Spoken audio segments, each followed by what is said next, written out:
So you understand, you're not limited by McDonald's, you're not limited by Subway, you're not limited by Starbucks, you're not limited by Apple, you're not limited by Microsoft, you're not limited by Mary Kay Cosmetics, you're not limited by what they have done, but you are blessed because they've done it. And so because they've done it, they have demonstrated you can do this anywhere, anyhow. This is the InnovaBuzz podcast, helping smart businesses be even more innovative. Hi, I'm Jürgen Strauss from InnovaBuzz. Welcome to episode number 100 of the InnovaBuzz podcast, designed to help smart businesses committed to innovation, to service and to modern marketing become even more innovative. Yes, blow the trumpets, pop the champagne corks and the balloons. We've reached the magic 100 milestone. Feels good to say welcome to episode number 100. Now, I want to begin by thanking you, my wonderful audience, who have been on this journey with me. I also want to thank, of course, the 85 or so guests that I've had on the podcast. It's been an absolute privilege to interview accomplished entrepreneurs from around the world on the InnovaBuzz podcast and spending often more than an hour with each one, learning about their keys to success. Every one of them has been very generous with their time, their knowledge, and I've learned a lot and been inspired by each one of them. And of course, I've had a lot of fun putting these episodes together. Now, I look forward to talking with many more awesome people on the next 100 episodes, and we already have a number of fantastic interviews recorded and scheduled for future publication. In this very special two-part anniversary episode, I'll revisit the innovation round from some of those interviews. This is a small selection, and I could have put every guest's interview here, as all were just awesome. Now, I chose those that, in my opinion, had valuable lessons that were very specific to marketing. I encourage you to go back to all of the episodes, as there are valuable lessons in each and every one of them. Our innovation round, we call it the Buzz, is a series of 5 questions, the answers to which will inspire everyone and help them do something awesome. So let's get started with part 1 of episode 100. The first buzz comes from Troy Dean of WP Elevation, who was a guest on episode 12 and episode 36 of the InnovaBuzz podcast. Troy is a very special guest because he's been a mentor of mine for quite a while, and it was on his prompting that I started the InnovaBuzz podcast.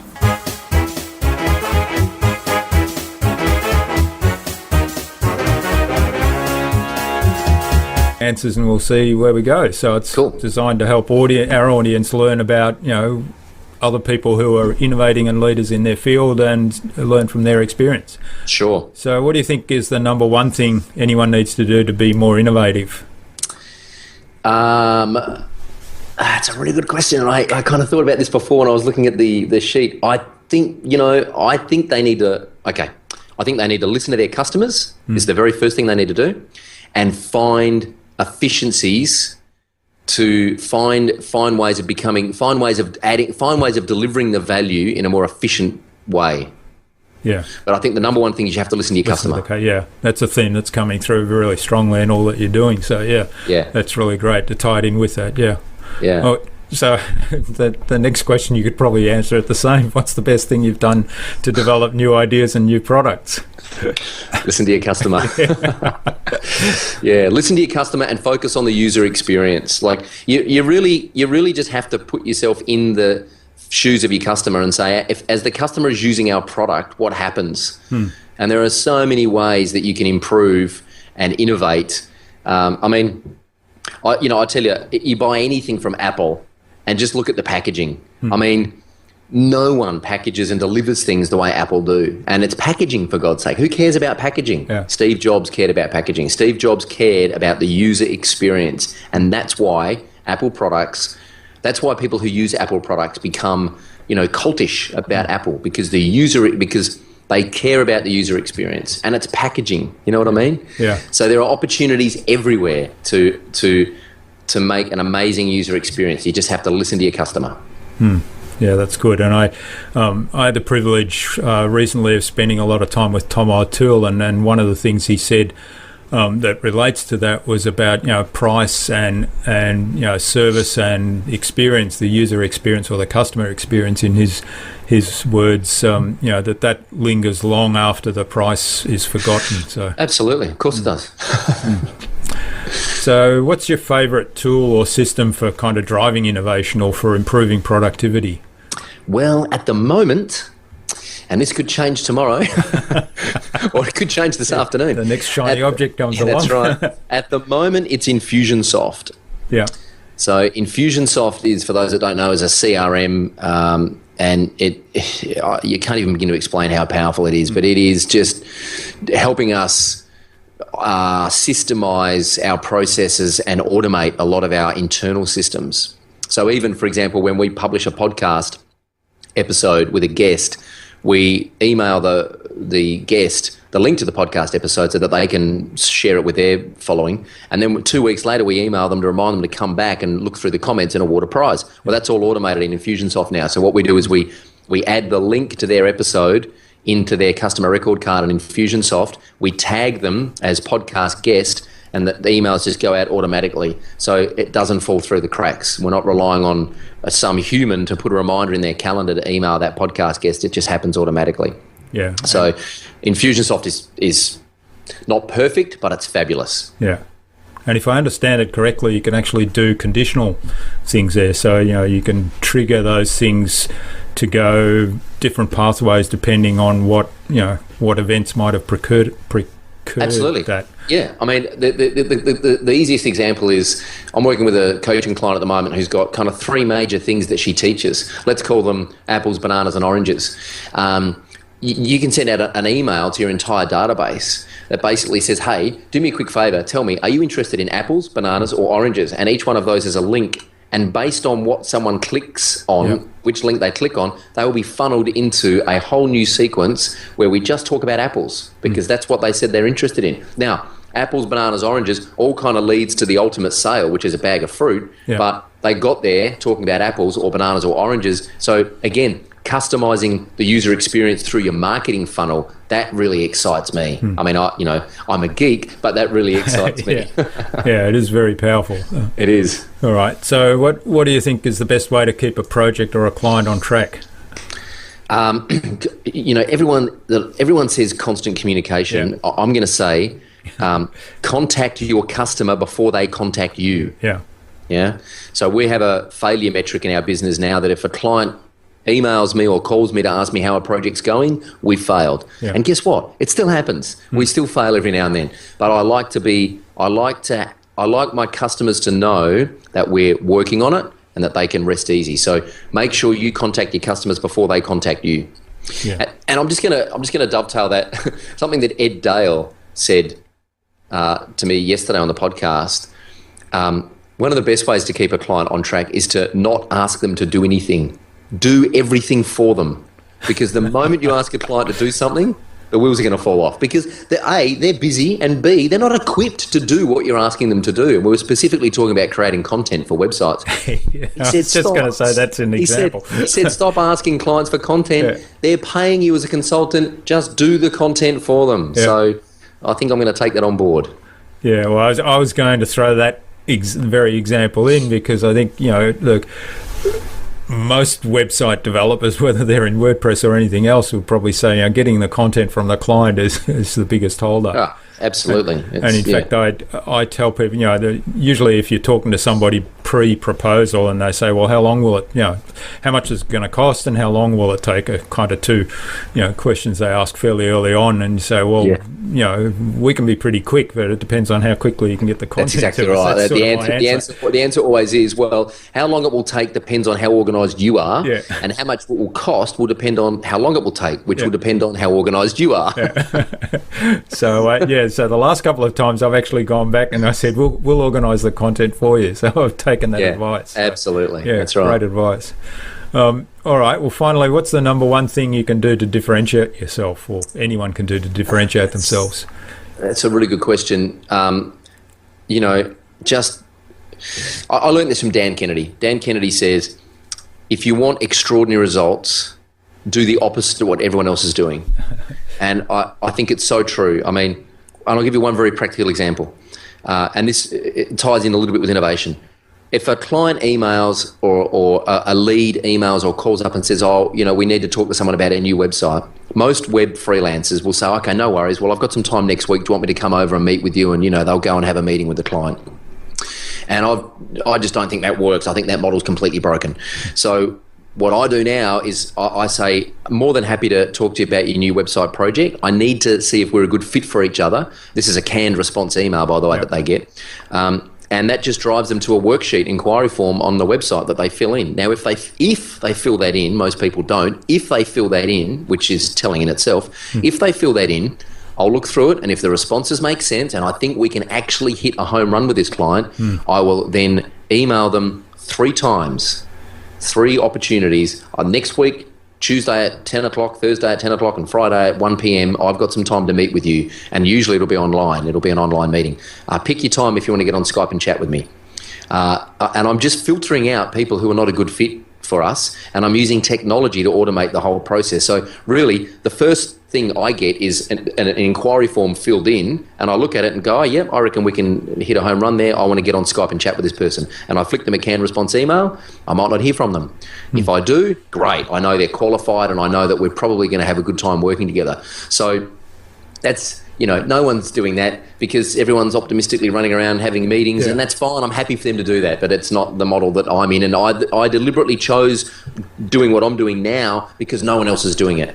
So that was just a way of differentiating myself. Turns out it's a good positioning exercise as well, but that was kind of a byproduct, really. Yeah. No, that's great advice to sort of do something different, but it has to be something that makes sense, obviously. It does. Do it differently to others, It's basically the reason that I adopted this model is because it's kind of like the specialist model. You can't just make, you try and make an appointment to go and see a kidney specialist. You need a referral from your GP, which means you've got to go and see your GP first, and then the specialist will tell you when your appointment is. Yeah. You don't get to pick your appointment, right? Yeah. Could I have a meeting with you to find out how much a kidney transplant will be? Exactly. Yeah. Thank you, Troy, for those messages about listening to your customer, about delivering them exceptional value and doing that in a way that is profitable and efficient and also different to what everybody else is doing. Our next buzz today is with Dory Clark, the author of Reinventing You and Standout, who includes in her list of clients impressive companies like Google, Microsoft, the World Bank, Morgan Stanley, the Ford Foundation, the Bill and Melinda Gates Foundation, to name just a few. Now, Dory was my guest on InnovaBuzz episode number 15.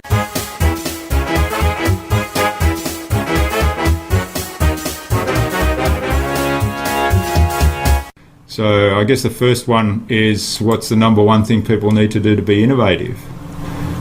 Well, so in my book, Stand Out, I actually have a section where I talk about the importance of combining disciplines. And I profile a number of different folks. One of them is a guy that I did some consulting work for named Eric Schott, who is recognized as really one of the top scientists operating in the world today. He's written more than 200 peer-reviewed papers. He's weighed in and had important research on everything from Alzheimer's to diabetes. And the interesting thing is that even though he is a biologist now, he didn't train as a biologist. He originally, his background was in math and in computer science. And what has made him distinctive is that he was one of the first people that really brought big data to bear on biology. And so that's a perspective that a lot of people who were trained traditionally in biology wouldn't have had, and in fact didn't have. They were pretty skeptical of him at first, but he's been able to have huge results because of that. So training across disciplines, bringing in insights from different disciplines, is something that I would really recommend as a spur to innovation and creativity. Yeah. Yeah, that's really great advice, because I've seen a lot of good examples of that, like the one you mentioned, where people bring a completely different perspective to a field and add huge value to it that others are not able to add. Yeah. Okay, so what's the best thing you've done to develop new ideas? So for me, one of the best things that I've done to develop new ideas, I'll just say, I think it's always good to play to your strengths and to play to your interests. And so for me, it's really through reading. In the early days of my business, I didn't get an MBA. My graduate degree is in theology, but the way that I learned about business was that I was the best customer the library ever had. I literally just checked out hundreds and hundreds of books and was reading constantly. And I mean, now I have a lot of friends that are business authors, and so, tip for people who have friends that are business authors: buy the book, don't get it from the library. Yeah. But when I was young and poor and struggling, I would just check out reams of these books so that I could learn from the best thinkers. And you read hundreds and hundreds of books in a subject, and you'll get good pretty fast. Yeah, that's great advice. Reading, and of course these days, with the electronic gadgetry that's around, it's so easy to carry hundreds of books with you. You can almost have a library in your pocket, can't you? Yeah, absolutely. Yeah. So I know a friend of mine that we sort of have regular catch-ups for coffee and chat and compare notes on how we're doing. And he always has a book with him in a backpack, a proper physical book. And so if he gets to the place we meet before I do, he'll be sitting there reading his book and says, I always carry a book. And I'm more of an electronic gadget type person, so I carry my gadget with me, my tablet, and I say, well, I've got about 50 books there. The only challenge for me is that I start reading one and then I jump to the next one, and so I've got about 10 half read. That's right. Yeah. Tempting. Yeah. All right. So, what do you think is the best way to keep a project or a client on track? Well, a lot of people swear to certain technical solutions, in terms of project management software. You got Basecamp advocates and Asana advocates, things like that. And those are good, useful tools to have. I actually just wrote an article for my Forbes blog about a guy named Phil Simon, who wrote a book called Message Not Received. And it's about, how business communication is getting all messed up. And a point that he makes is that a lot of people use email as a project management tool, just like, hey, what about this? Or where are we on that? And he says that is not the way to use email. Email is going to kill you if you use it that way. You need, to use a project management software if you are tracking something that is complicated, that has multiple people, that has multiple, deadlines, etc. Yeah, but I guess, it touches on that communication is really the key, isn't it? But I know I'm still in the process of weaning my team off, okay, send me a daily email because I want to know what you're doing, but because they're remote. But, put all the information. We use Asana as our project management tool. So put all the information in there, because otherwise it just gets buried in my email. Right, exactly. Yeah, so it's exactly what you say. It sort of gets lost and you're actually not very efficient. All right, so now this is a very relevant question, I guess. What do you think is the number one thing anyone can do to differentiate themselves? Yeah, how can they stand out, in other words?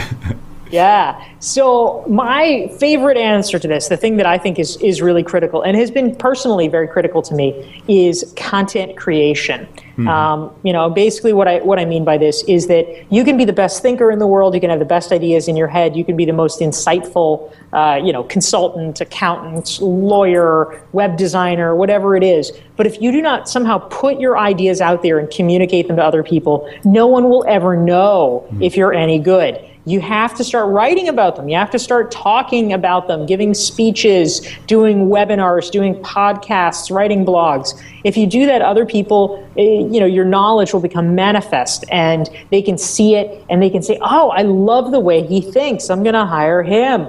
But until you do that, no one's really ever going to know. Well, there you go. I think that was just absolute gold-plated, platinum, whatever. A lot of great advice there from Dory about how you can stand out and be recognised. One of the key messages is about creating content that delivers value to your audience and shows how you can help them. Today's next buzz is with John Warrilow, the creator and president of the Value Builder System and author of Built to Sell and the Automatic Customer. John appeared on episode 23.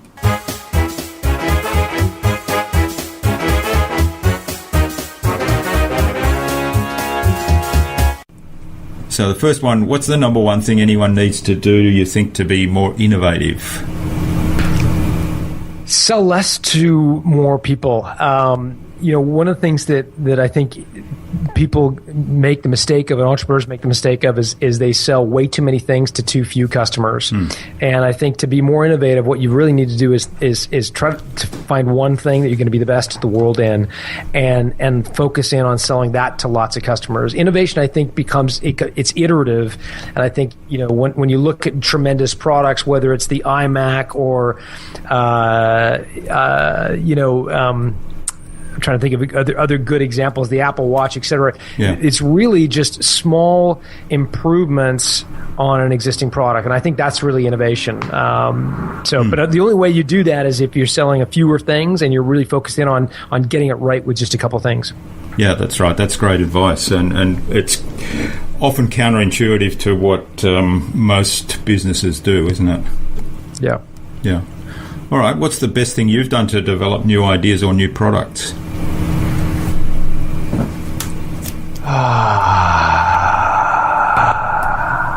I go around asking what would make this better, and I'm trying to teach my kids about entrepreneurship right now, and I've tried to distill it down to them to this idea of just kind of going through life saying what would make the situation better. So whether you're waiting in line at a fast food restaurant, or whether you're driving in the car, or typing an email, just keep asking yourself what would make this situation better. And I think that's where innovation comes from. It's just always being curious about making a slight improvement on whatever, wherever you are. I think that's when you start to see ideas start to come to life. That's a really powerful question, isn't it? And it can apply to situations, it can apply to products, it can apply to a whole range of things, can't it? It can. All right. And I guess you've sort of answered this question, but do you have a favourite tool or system for helping you be more innovative? Evernote. So I use Evernote. I've got it installed on my iPad, my iPhone, both my computers. It's everywhere. It's all synced up. So whenever I have an idea, I tag it with a tag, and if I want to continue riffing on the idea, I'll grab my phone. If I happen to have my iPad sitting around reading a book and I think of an idea, I can find the same note and add to it. So it's a tremendous, idea sort of distilling and curating software. Yeah, I love Evernote. It's essentially an electronic notebook, but it allows you to do so much more, like you say, tagging and revisiting things, finding things, and so on. It's great. So what do you see as the best way to keep a project or a client on track?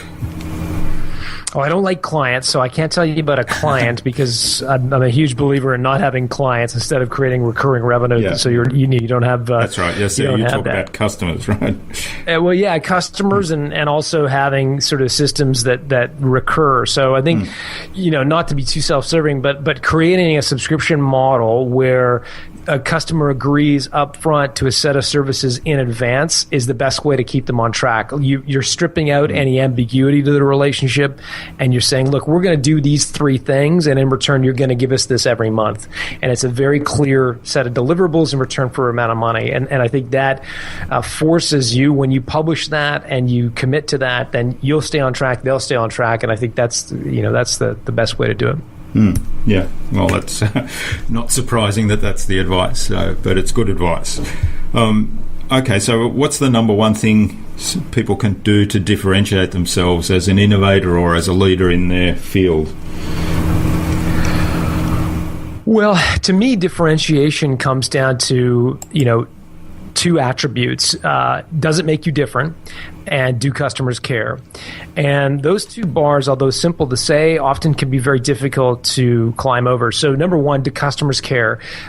Is how you're differentiating yourself, is that something customers care about? Like just because you're the only one-legged, web designer from Tahiti, that's interesting. That makes you different, but nobody cares about that. Whereas there's lots of things that you could differentiate yourself on that people don't care about. So what you've got to do is find something that people care about, but at the same time, it still makes you different. So, for example, a plumber, if you Google plumber Wollongong or plumber, Melbourne, you'll find there's 50 of them that show up, or 500 of them, and most of them will say reliable in their text in Google. So that's important to customers who hire plumbers, but it's also not differentiating. So you've got to find something that both makes you different, as well something that customers care about. And that's really finding something that meets those two criteria is tricky. Clearly, John is a big fan of generating recurring revenue and points out that it does create increased value for any business. Today's next buzz is with Ian Altman from the Same Side Selling Academy, who was my guest on both episode 39 and episode 97. We talked about innovation and sales leadership, how to sell innovation, and perhaps most importantly, how to ensure that what you produce and what you sell is what your customers really want and need. Sound familiar? I think there's a theme there.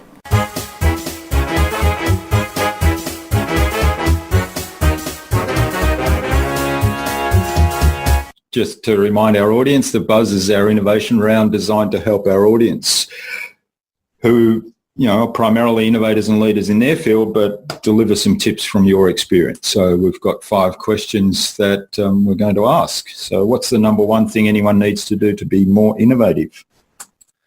To be more innovative, I'd say just be entirely focused on what problems your clients need to solve. And if you do that, you will help them find things, and you'll help create new opportunities that no one had thought of before. Yeah, great advice. I love that. And I think last time you said something very similar. So it's good. Good to be consistent. Number 2 then, what's the best thing you've done to develop new ideas?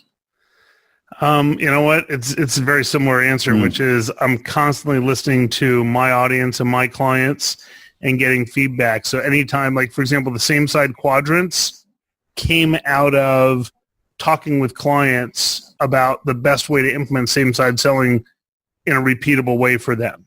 And the way we came up with the client vision pyramid was a similar thing, which is, well, how do we position against these other companies?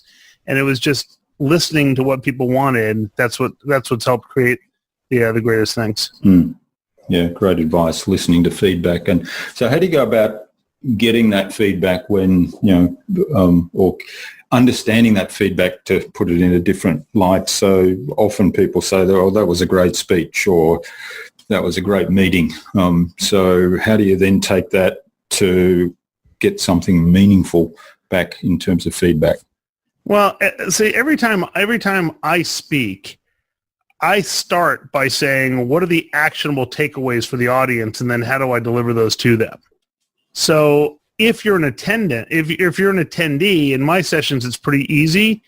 But if you're someone who's an attendee and someone else is speaking, you just want to think to yourself, what's actionable that I can use, and how will I apply it? So I've taken these concepts. So what? What can I do tomorrow to start moving this a little bit forward? And great speakers will help do that for you. And the ones who don't just, throw your hands up in the air, or think about how you can apply it. Yeah, fabulous advice. All right, what's your favorite tool or system for improving your own productivity and allowing you to be more innovative? So there are 2 things. So in terms of productivity, I use a tool called Contactually. Mm-hmm.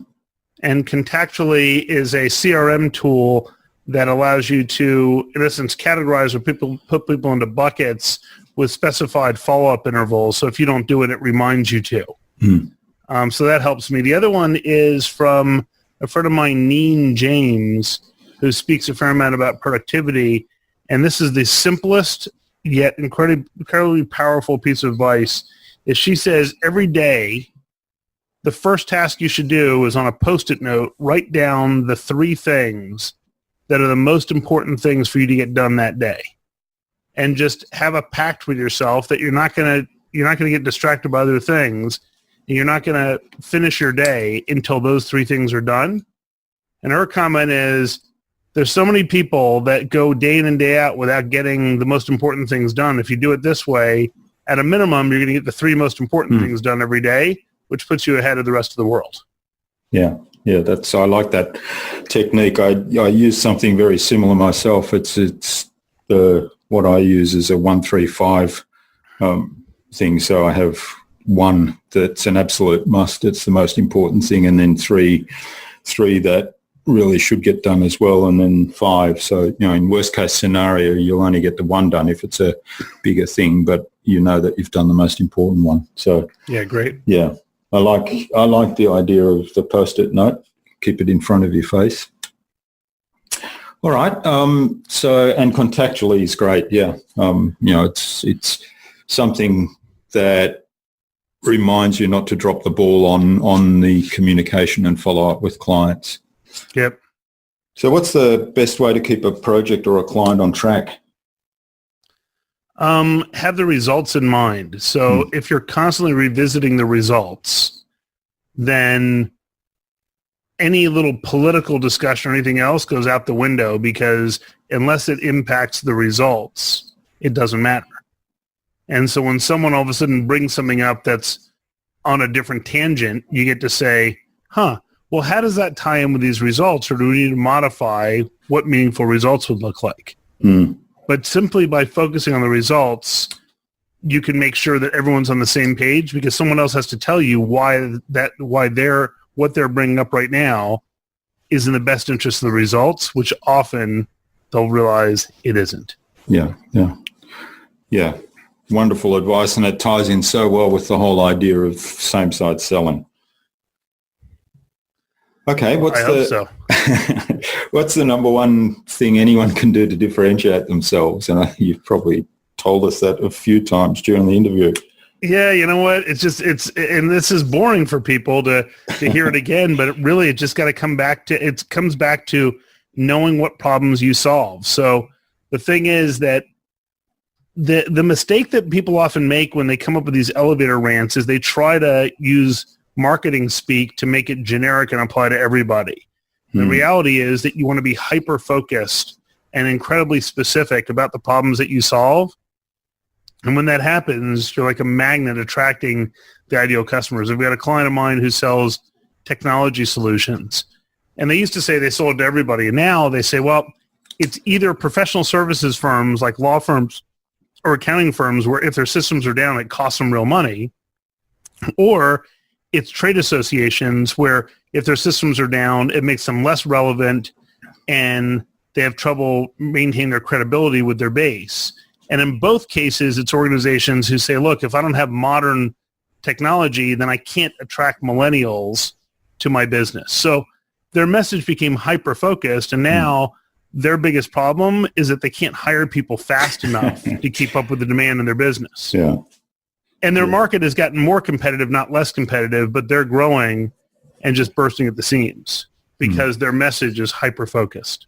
Yeah, that is such a wonderful story, and I see that so many times exactly the way you describe it. So people have a fear of niching down and getting to that hyper-focused area because they've got this fear of missing out on something that might be outside of their focus area that they should be niching down to. But every time somebody does it well, the opposite happens. You experience something like what you've just described. Absolutely, because nobody refers somebody to a great generalist. You refer people to specialists. Yeah. And so if I'm a law firm, do I want to deal with somebody who primarily deals with law firms, or do I want somebody who deals with all sorts of different businesses and they perceive law firms to be the same as everyone else? Like, no, I want people who think we're special and different, even if we're not. Thank you, Ian. Great advice as always. And that's why we've had Ian on the podcast twice, and we may get him back again in the future. Our next buzz is with Marcus Sheridan of the Sales Line, and of course Marcus is star of the Liverpool story. In episode 44 he talked to me about content marketing, but primarily about the key principle of solving your customer's problem by educating them.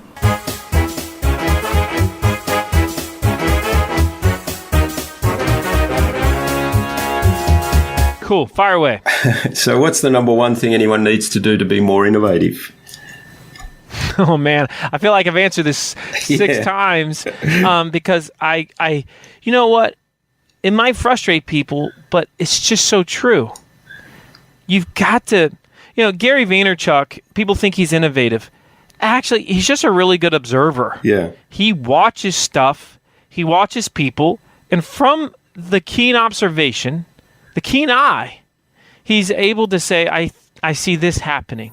I think this is going to be a big deal. You see what I'm saying? And this is what the innovators do. The people that see around the curve, they see, wait a second, I'm noticing people are behaving this way. They're asking this thing. To me, that is by far the biggest key to innovation. Yep, that's not surprising, your answer there, but it was worth hearing it again. So what's the best thing you've done to develop new ideas? It might be the same answer. Yeah, well, it clearly could be the same answer, but along these same lines, though, some of the best things I've done is interactive communications with prospects, forcing them to tell me how they feel. So, for example, or customers, I feel like surveys, even though they've been around forever, we underutilize them, right? We don't. I see people go out and do buyer personas, but they've never done a customer survey, like a really true survey of buyers and customers. That's the only way you can identify personas really, really well, especially if you take somebody that just bought something, right? And you say, okay, so when you were going through this process, what were you stressed out about? That's gold, man. That's gold. Why did you choose the company you chose, and what turned you off about the companies that you didn't like? That's gold. All that stuff's golden, man.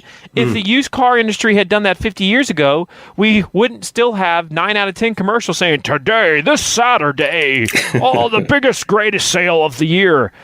Man, I mean, it's crazy, but that still exists. Why does it exist? It exists because these people are out of touch. Yeah, that's definitely great advice.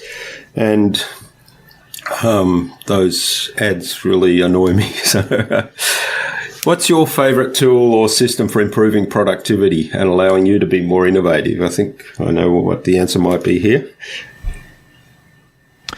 Yeah, I mean the simple one from a marketing standpoint is HubSpot. I mean that's for my business. I think it's a great tool. I think people should consider it. I think in terms of my productivity, though, one of the best things that you can do is that you're constantly analyzing what is the 20% of your activities that are producing 80% of the results. This could be in business or this could be in your personal life. Like what's bringing you the most joy personally and professionally. Now, once you've done that, ask yourself, is it possible to eliminate all the other stuff? Yeah. But you have to make lists in order to do that. You have to analyze your behavior. You have to sit there and say, how long did I spend on email today? Well, email sucks. It's a big drain on my life. How can I change that? How can I fix that? Instead of just accepting it for what it is. It's amazing how replaceable we are, but yet we tend to overvalue the things that we do. Like nobody else can do them. That's not really true. People can do them just fine if we just let go of the pride element. That's great advice. So the 80-20 rule in practical action, keeping lists and then analysing behaviour. So what's the best way you know that to keep a project or a client on track? I think one of the most important elements of keeping a project or client on track is to have incredibly honest conversations with them. And what most businesses do wrong is they come out the gate and the client is always, quote, in charge. And because the client's in charge, they never establish a rapport of equality with the client. Let me give you an example of what I'm talking about. When somebody is vetting our company, I say, look, you need to vet us to make sure we're a good fit for you. I need to vet you to make sure you're a good fit for us. Now, see, everybody knows that, right? But most people don't say it. I come out and say it. And then I say things like this. Now, once this engagement starts, we have one very important rule. The rule is this. You can fire me at any point in time. You don't have to, no questions. You can just fire me whenever you'd like. But also, I can fire you. That's important to me because if you don't do your side, your end of the obligations of the agreement, well, then I have the right to let you go. And so we agree that if one of us is not performing at the level that we expected, then we can let each other go. And you see, most companies don't, like, when you have an engagement, usually you don't have those conversations on the front end. I have them really, really early. Really, really early. That's great advice. That's really great advice. And as you say, it's a level of honesty and, it's a openness. Frankness, it's a conciseness, it's an openness in communication that is really, really nice. And it saves everybody a lot of heartache oftentimes. Yeah. And it sets a tone that, I would imagine that it hardly happens that either party fires the other because you've set that sort of tone and expectation up front, and those that aren't up for it will kind of probably pull out at that stage. Right, which is why you don't have a problem build, and all of a sudden, boom, it blows up in everybody's face and somebody gets fired. Instead, there's an issue. You say, dude, what's going on with this? What's going on here? And you immediately are addressing it. That's great. I love it. So what's the number one thing then anyone can do to differentiate themselves? So there's simple things that we can do. I think being incredibly honest and transparent is an amazing differentiator. Being an amazing teacher is an amazing differentiator. Saying what you're not is an amazing differentiator. Saying who you're not a good fit for is an amazing differentiator. Specifically being honest enough to recommend the other way. And so, in other words, usually we like to say what we're for. We got to say what we're not for. We like to explain. We always just look at the one side, but if we're really understand communication and building trust, we always give reasons why they wouldn't engage us, why they wouldn't buy our stuff, who it's not a good fit for. And that makes you very, very different, but also appeals very much to the person that is looking for an honest, company to engage. That's great recommendations, or a great set of recommendations there. And, one of the things that I like to do is if I don't feel somebody's a good fit for our organisation, I'll point them in another direction and recommend somebody who I think might be a good fit. So, it's a case of trying to be helpful, even though I don't believe I'm the right person to serve their needs. So that kind of fits into what you're saying. Absolutely. That's what it's all about. Yeah. Great advice there by Marcus. Of course, educating by providing information is an enduring marketing strategy. It's worked for a long, long time, even before the internet, and it's going to endure much longer. The next buzz on today's episode is with Chris Marr of the Content Marketing Academy in the UK, who has been on the podcast on 2 occasions, on episode 45 and episode 87. Now, Chris shared with us his philosophy of learning and educating at the same time while building relationships by consistently delivering great value.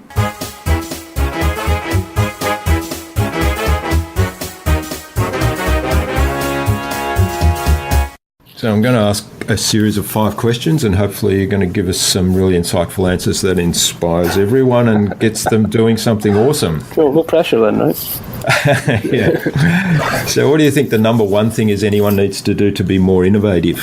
Yeah, it's a really good question. I mean, I always think about innovation as like something new, right? Something that someone's never done before. But for people in small businesses or small to medium enterprises, I don't think that strictly could be the case. I think the number one thing that you need to have for to be more innovative or to sort of embrace innovation is to be more innovative, generally speaking, is to have ideas, right? Is to have more ideas and allow yourself and give yourself permission to create ideas, make time for it. So I think that's a key thing is new ideas, wacky ideas, any ideas really, and to have that as a culture in your life and your business and your organization. Yeah, that's great advice. I always say to people, innovation is doing something different, but not for the sake of doing it different, but for the sake of adding value and improving on something. So it could be incremental, or it could be transformational or kind of disruptive. Yeah. So yeah. Innovation in a small business, though, because you've got to think to yourself, well, what are the majority of businesses in the world are small enterprises, aren't they? They're the ones that kind of make up the bulk of businesses in the world. And you think, well, what does innovation mean to a small business? And it could be simply to do something that other people just aren't doing. For example, like one of the examples that came up this morning in our chat in our forums was Twitter video replies. Right now, Twitter video has been around for a long time. You can tweet a video to someone. You've been able to do that for maybe a couple of years now. But no one's really tapping into Twitter video replies. So would you say that's innovative or just resourceful, right? So, or is it an innovative way to use Twitter? And it probably could be classed as somewhere in there, I think. As you've not invented it, you didn't invent the actual thing. That's right. But you've kind of done it differently. You've done something slightly different. And I think that's what I think innovation means, I think, in small businesses, to kind of do something slightly different, or do it better, do it faster, do it at better quality, something like that. And adding value to somebody. Yes, hugely. Yeah. All right. What's the best thing you've done to develop new ideas? Yeah, ideas are key. They're currency. I think the best thing I ever did was read Becoming an Idea Machine by James Altucher.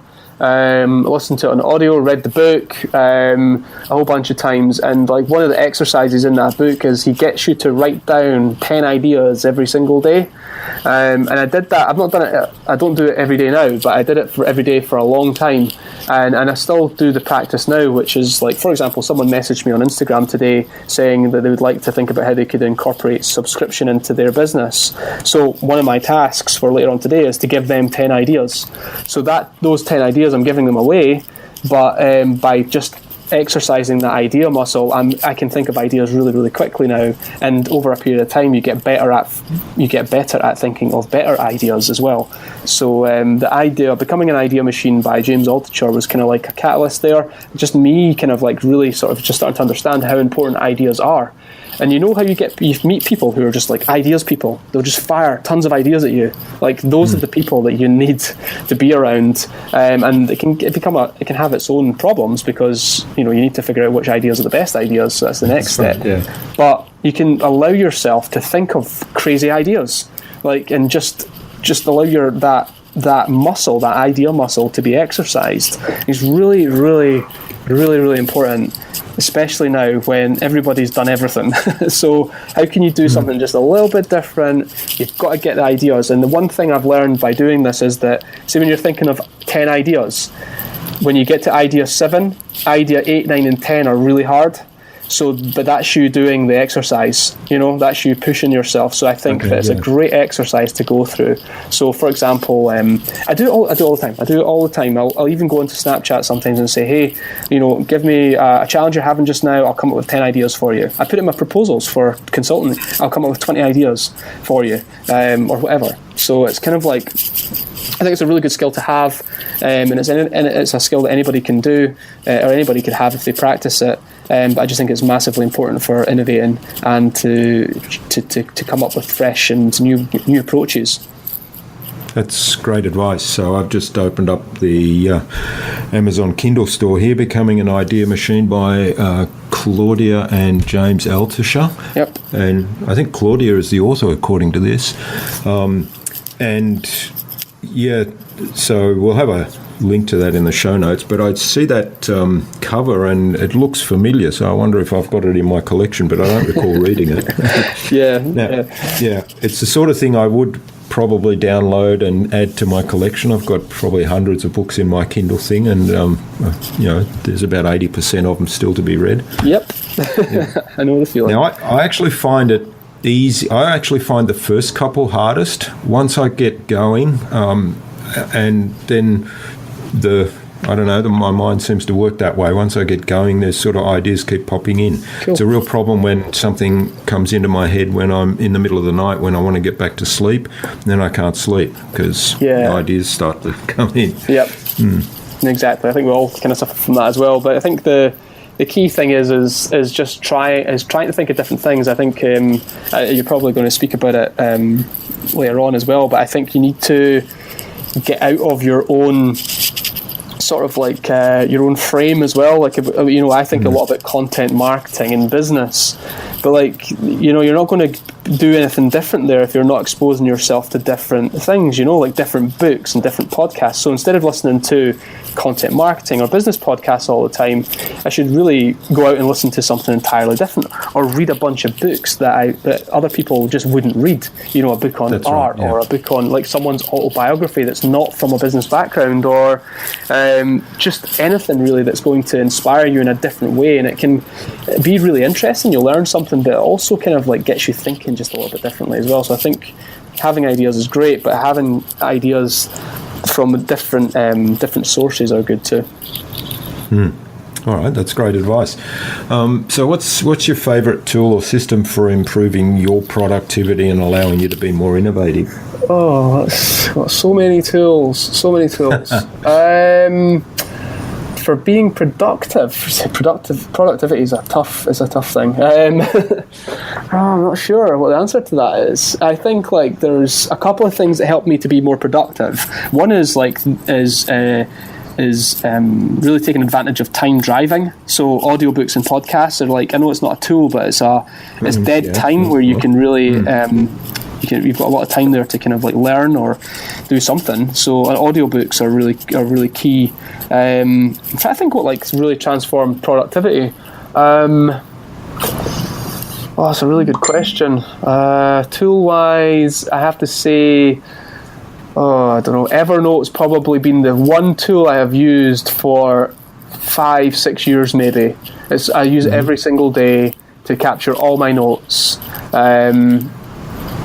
Getting Things Done, the book GTD by David Allen, I think has probably had a massive impact on me as well over the years. I read that back in 2009 maybe, 2010, maybe earlier than that, and that had a massive impact on me about how only paper being touched once in the office and making sure you're capturing everything in the right places. So those sort of philosophies have probably been more impactful than any one tool has been, because I think this is a big thing actually with especially in the entrepreneur space or the business space, is the tools. There's so many tools, and at the end of the day, actually, productivity's got nothing to do with the tool that you put in place. It's got everything to do with your own systems and processes, and then how the tools can actually help you be better at those things. I think that's the first step. The first step is to be productive, and then the second step is to put systems in place to help you be more productive, I think. Yeah, that's great advice. And, I'm a huge fan of getting things done. I think I discovered that in the early 1990s, and I read one of the first editions. So I've been practicing that since then, although if I have a look at my desk at the moment, I probably need to have one of those. I honestly believe that productivity is like that one massive resistance that we all suffer from. Like, you could go through periods of months probably being really, really good, and then all of a sudden you're like, it falls away for some reason, and you just need to get back, pick up the book again, and you get back on it the next day. So that's right. Yeah, I don't want people beating themselves up all the time for not being productive, because we have bad days.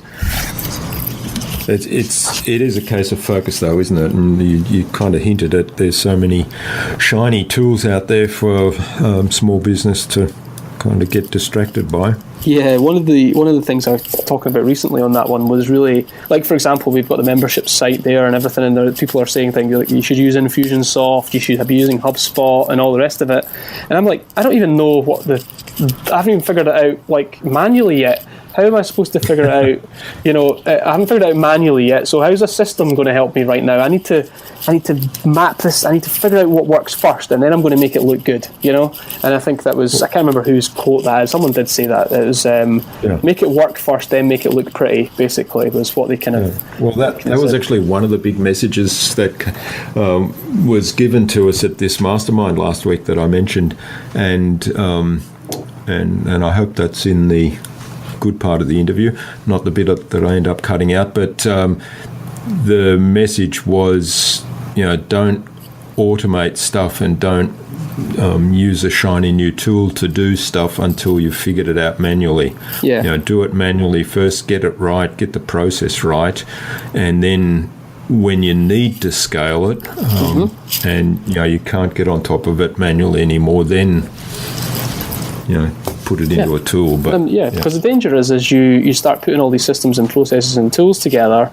and you haven't sold anything yet. Like, that's the worst thing you could possibly do. So you need to make sure that the market actually wants what you have first, and then you figure out a way to scale. Absolutely, I think that's absolutely key. And that's a good message too.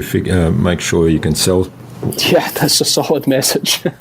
Yeah. Oh, I've seen it too many times. Figure out what the market wants early on before you invest a lot of time and money in building something. The key book that there's going to be loads of books in this probably, but there's two books that popped into my mind there. One is The Lean Startup by Eric Ries. That's a fantastic book for anybody that's kind of wants to kind of touch a little bit more on what we're talking about there. And the whole build, measure, learn cycle and all that, and the minimum viable product. That's the key, absolutely key lessons for anybody in business. Is that, I would say, is testing the market and making sure you don't put all your resource into something that's not going to actually sell. And then the other book I was going to mention, Jürgen, as well, is The War of Art by Stephen Pressfield, around about the productivity side of thing and resistance. I think if you haven't read that book and you're listening to this show, then you should absolutely go pick it up right now. Okay, so who was the author of that? Stephen Pressfield. Stephen Pressfield. War of Art.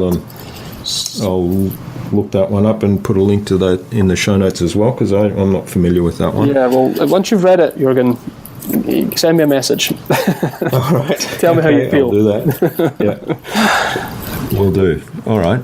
So what's the best way to keep a project or a client on track? Oh, I saw this. You sent me this question beforehand, and I was like, God, I don't know if I know the answer to this. I think for me, it's client works hard, right? It really is. It can be really difficult to keep on track, keep on the deadlines, making sure your team are performing, making sure that everything's on track. Basically, especially if you've got multiple clients, right? Now, I've had a really good think about this over the years. I think the key thing for keeping a client on track is picking the right client in the first place. Someone that really believes in what you're doing, really believes in the value that you want to bring to the organization, is willing to work with you. I think that's where the relationship really starts, I think, is picking the right clients. That's the main thing. And if you can get the right client, then there's a good chance that a relationship is going to work out really, really well for you. And I mean, at the end of the day, the client's paying you to deliver something, and if you deliver what you say you're going to deliver and you meet their expectations, then that's good. Most people can't do that these days. I think that should work. And if you're trying to keep them on track, then it's about communication every single time. Trying to predict what might be where problems might arise, trying to keep in regular communication with them. So using tools, for example, you could use Slack. We've used Slack for our clients before. Works really, really well. It gets off the email and it opens up the communication. Skype or whatever, video calls are really great for that too. So I think that one is getting the right clients in the first place, and then secondly is having a good solid communication strategy for that relationship to blossom. Yeah. Well, a lot of people answer that question with communication. That seems to be core to that. But you're the first person that's actually said pick the right client in the first place. And if you think about it, that just makes so much sense, doesn't it? Yes. If anybody that's got a client service type business, they'll know exactly what I'm talking about. You get a bad client and it can really ruin everything. Like, you can ruin every other relationship you've got with your other clients as well, because you're putting so much energy into the one that's taking up all your energy, and it can have and you're resentful of it, and it can have a detrimental impact on your whole business. Yeah, that's brilliant advice. All right, so the last one is, what's the number one thing anyone can do to differentiate themselves? The number one thing you can do to differentiate yourself is to learn faster than everybody else. I think is to make sure that you are always learning in something. You're continuing to advance yourself. Most people don't do that. I think that's absolutely key. If you want to differentiate, you've got to continue to learn. Keep looking at things with a critical eye. What's happening here? How's this going to affect my business? How can I help my clients with this? What the trends are? And just be open to learning new things, and be open to never think you know enough. Always be humble and learning. I think that's the one way to differentiate yourself. And if you can do it faster, if you can learn faster, I think that will have a massive impact on your business and your life. And I think it will differentiate you from other people. I love that. I love it. It's great advice. Lots of great tips and insights there from Chris Marr, as always. And don't you just love that cool Scottish accent? I could listen to Chris all day. Not just for the accent, of course, but for the valuable insights that he does provide. Our next buzz was with Lolly Daskell, author of The Leadership Gap, and according to the Huffington Post, one of the most inspiring women in the world. Now, Lolly was our guest on episode 76 of the InnovaBuzz podcast.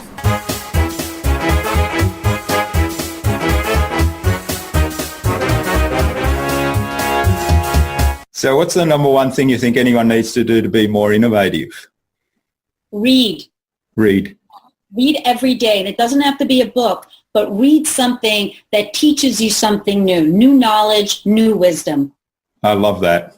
I love that because it aligns with my very strong values of education. So I actually do that. I don't quite achieve a book a day, but I certainly spend a lot of time reading. So great advice. So what's the best thing you've done to develop new ideas or new products? It's probably the same answer. Read a book a day. It's really changed who I am. Can you imagine, I'm smarter today than I was yesterday, and I've been saying that for over 3 decades. Yeah. It's pretty. Yeah, that's good, isn't it? Yeah. And now looking at tools and systems, what is your favorite tool or system for improving your own productivity? So because I work a lot, and I want to be present, and I want to be of service to others. I'm an old-fashioned gal, so I use Hootsuite for social media in order to reprogram some of my tweets, so then I can spend more time being present with others. So I upload all my articles in one time, in one shot, but then I spend time saying thank you, or answering some of my messages, and it gives me more freedom. So the discipline is using an app that I can put all my tweets up at once across all social media platforms. So then I could have the freedom to connect and converse with those that talk to me. That's fabulous advice. I like that because I've spoken to people about using tools to program their social media postings and so on, and people say, well, that's against the grain of social media. You're supposed to be engaging with people. I say, no, hang on. Posting articles, you can automate and save a lot of time. The engagement you can then spend on that, which is exactly what you say. So if people respond and comment on an article, you can go back to them and say thank you, or you can start a conversation around that. Right. I think of posting the articles is if you walk into a home and it has beautiful art, those are the articles. You can stop and read an article. But I'm sitting at the table with you. Come and have a tea with me. Talk to me. That's what it's about. You want to be present on your social media. You want to be able to answer. You know, if people says you want to be on my podcast, yes, absolutely. Yeah, great. All right, I like that. So what's the best way, to keep a client on track? To keep a client on track? Yeah. Don't fix his problems. Ask questions, right? Ask open-ended questions. One will empower them, one will disempower them. Ask yourself which archetype you want to be, the navigator or the fixer. And the reason I have sustainability for over 3 decades is because I try never to fix someone. Can you imagine if you try to fix someone and it doesn't work? They don't want to work with you anymore, right? That's right, yeah. Help them navigate through a problem. Innovate with them, be creative with them, but don't fix. Excellent advice. Thanks. And finally, what's the number one thing anyone needs to do to differentiate themselves? It's to find out who they are. Read the leadership gap and discover which archetype you are, which one you tend to lean into, which is your virtue. Because at the end of the day, nobody's going to ask you what you did for a living. They're going to ask you who you were being. And you want to be able to answer that. Yeah, that's great advice. Yeah, who you are being and what contribution did you make, right? Absolutely. Yeah. All right. So this has been wonderful, and I really appreciate you taking time. And I should give a shout out to Dory Clark. If you're listening, Dory, hello, because Dory introduced us and got us together so that we could organise this podcast. Thank you, Dory.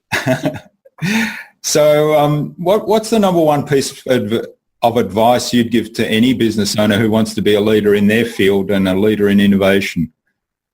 That's a great question. One of the things that most people want from me is how to do things, how to be the most innovative and how to be the most creative. I'm not that coach for you. Yeah. I can give you the how, but for me, the biggest advice that I can tell people is that find out who you are. And when you do, realize that greatness lies within you. You are unique, you are different, you are talented, and you are creative, just like everybody else out there. But the thing is that most of us don't choose it. Most of us don't say it's my destiny. So I'm here to tell you that greatness is your destiny. You just have to choose it. That is the best advice. Once you believe that, then come to me and I'll tell you how to create a successful business. But until you believe that, I don't think it could happen. Thanks, Lolly. A fascinating interview, and I love the leadership archetypes. I think that's a wonderful metaphor for understanding behaviour, understanding strengths, and the concept of standing in your leadership gap and turning that into a strength. Just inspirational. Thanks very much for sharing that with us. At this point, I think it's time to take a break and conclude part 1 of episode 100 of the InnovaBuzz podcast. I do hope you'll join me on part 2, which will have even more from Michael E. Gerber, as well as Kim Doyle, Ali McGill, Christy Faulkner, Kevin Kelly, Phil Singleton, Mike Morrison, and Nina Radetich. Until part 2, I'm Jürgen Strauss from InnovaBuzz, and remember, be awesome and keep innovating.